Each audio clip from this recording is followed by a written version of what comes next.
Hey friends, welcome to Casting with Kirk. I'm Kirk, so glad you're joining me today. So in our previous video, we talked about spinnerbait modifications that you can do to catch more bass. Well, today we're going to talk about modifications to a buzzbait.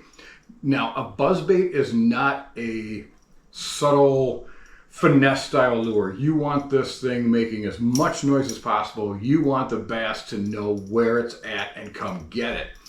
First one is to make this spinning blade and clacker as loud as it can possibly be and make as much commotion.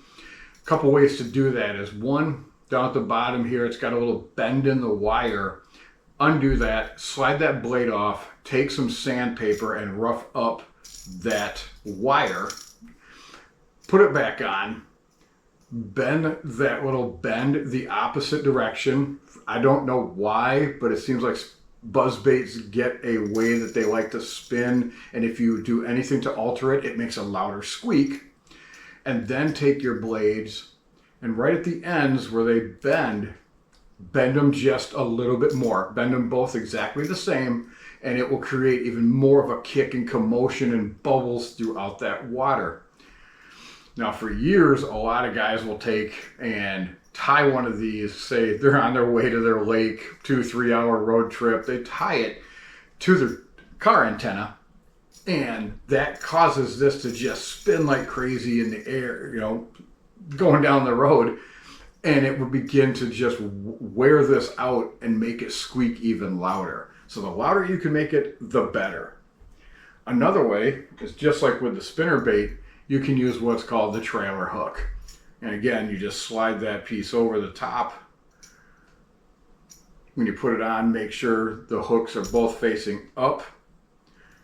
And that will help with those bass that are doing short strikes coming up for this buzzbait as it goes across the surface.